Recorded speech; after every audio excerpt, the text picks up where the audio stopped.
Hi friends, அனைவருக்கும் காலை வணக்கம். ஸோ பாருங்கள், மார்க்கெட்டு எப்படி சொல்கிறதுனே தெரிலங்க. இதை இங்கே பாருங்கள், நான் சொன்னது தான். நம்ம ஒன்று பிளான் பண்ணுவோம். நான் வந்து பார்த்தீங்கன்னா நேற்று வந்து புட் சைடில் வாங்கலாம் தான் வச்சேன். மார்க்கெட் வந்து பார்த்தீங்கன்னா 2 நாளாக ஏறி இறங்கிட்டுருக்கு. ஸோ ஃப்ரைடே போன வாரம் வந்ததுன்ற மாதிரி நடந்து வச்சுருந்தோம். நான் எந்த ட்ரேடும் எடுக்கலைங்க, எந்த ட்ரேடும் எடுக்கல. ஃபண்ட்ஸ் பார்த்தீங்கன்னா -11 ரூபா தான் நேற்று பண்ணதுக்கான இது சார்ஜஸ்ஸு.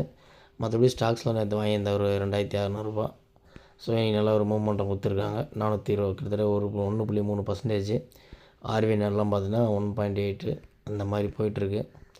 ஸோ இதில் என்ன சொல்கிறேன், கால் பாருங்கள், 23,200 கால் வந்து பார்த்தீங்கன்னா நேற்று ஒரு 140 ரூபா இருந்தது. இன்றைக்கி எத்தோடனே 300 ரூபா போயிருக்குங்க. போயிட்டு அதுக்கப்புறம் தான் கொஞ்சிட்ருக்கு. இந்த சார்ட்டு பாருங்கள், உங்களுக்கு எப்படி தெரியும் ஒன்றும் புரியல.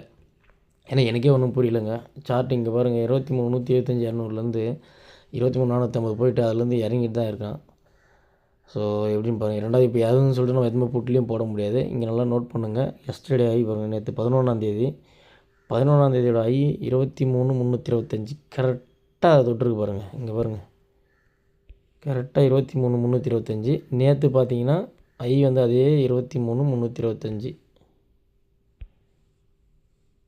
ஓகேங்களா? ஸோ இதை நோட் பண்ணுங்கள், எப்படி போகுதுன்னு பாருங்கள். இந்த சார்ட் பார்த்தா உங்களுக்கு வேறு லெவலுங்க. கரெக்டாக பாருங்கள், நேற்றோட ஐ 12:30 மணிக்கு நடந்தது. 23,300 அதுலேருந்து இறங்கிட்டு இப்போ பார்த்தீங்கன்னா அதேமாதிரி 450 இறங்கி 325 தொட்டு இருக்குது நல்லா.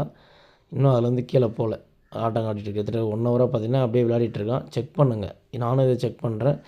சப்போஸ் வந்து இந்த மாதிரி டவுன் ட்ரெண்டில் இருந்துட்டு அப் ஆகும்போது எஸ்டர்டே ஐ அது வந்து டச் பண்ணி கீழே வருதா, இல்லை எஸ்டே ஐயில் தொட்டுட்டு திரும்ப அதுலேருந்து மேலே போகுதான்றதை நோட் பண்ணலாம்.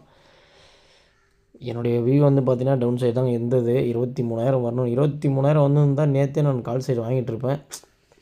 ஓகே, என்ன பண்ணுறது பார்ப்போம். ஸோ இன்னும் 23,000 வரல. ரெண்டாவது நான் இது முன்னாடி சொல்லியிருந்தேன் பார்த்தீங்களா, ஒரு 23 150 100 வந்தால் அது அந்த கேப் ஃபுல்லாக ஆயிடுச்சு. ஓகேங்களா? கிட்ட வந்து அது எப்படி பாருங்கள், எப்படி இறக்கியிருக்கான் பாருங்கள்.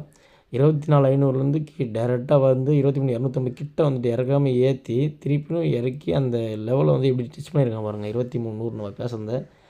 ஸோ இப்போ 23,000 22,000 தான் நம்ம கீழே டவுன் சைடு இருக்கா, இல்லை இதுலேருந்து ஏற ஆரம்பிக்குமான்னு பாருங்கள்.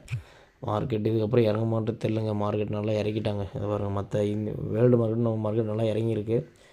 ஸோ நோட் பண்ணுங்கள், இது என்னென்னு பார்ப்போம். 23,325 கீழே போதா இல்லை அதுக்கு மேலே போதான்னு செக் பண்ணுங்கள். நான் ட்ரேட் எடுக்கலை.